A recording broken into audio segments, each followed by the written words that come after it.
第7條咧，而家話咧就有個實驗咧去 study enthalpy change of a reaction 啦。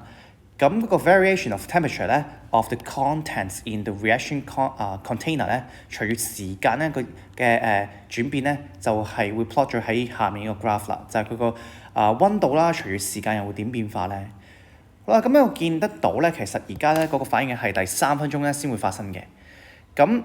你見得到佢咧喺3分鐘之前咧，見到由0去到2分半鐘咧，呢一啲嘅數字咧，佢度得到咧都係咧 initial temperature 嘅。意思佢咧就係將一支thermometer 咧擺落去個兜嘅 reaction mixture 啦，咁度一度咧未溝埋一齊之前咧，就會係個 initial temperature， 就會畫一條線咧，就會發現咧其實係28嘅。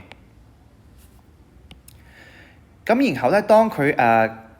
開始做反應啦，有機會咧可能加咗另外一個 reactant 落去咧，就開始咧去進行反應啦。而你見到個情況咧，就3分鐘嘅時候咧，你係冇 data 嘅，因為你係加落去噶嘛，係咪？咁你應該冇時間咧去度個 data 嘅。反而你見到咧3分半鐘之後咧，佢就開始咧呢度3分半鐘，咁就開始咧會度得到咧最新你 mix 完之後嗰個 temperature 啦，就係呢個位啦，然後不斷 react 啦。咁react 完之後咧，就由於佢冇再 release heat 啦，咁就會咧個溫度就越嚟越低啦，會有 heat loss to surroundings 啦。咁所以咧，我哋就推敲啦。其實3分鐘嘅時候，佢應該做緊反應啦。如果冇 heat loss 嘅話咧，我哋就可以推移啦。其實咧，我哋應該係喺呢個趨勢之下咧，揾翻喺3分鐘嘅時候咧，佢應該嗰個 maximum temperature 咧就會係喺呢個嘅79。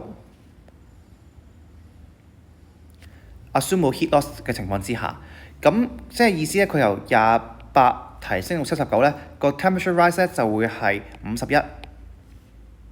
而個 enthalpy change 咧，其實由於你係嗰個 temperature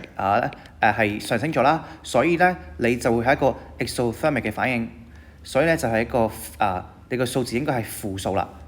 代表 exothermic 嘅。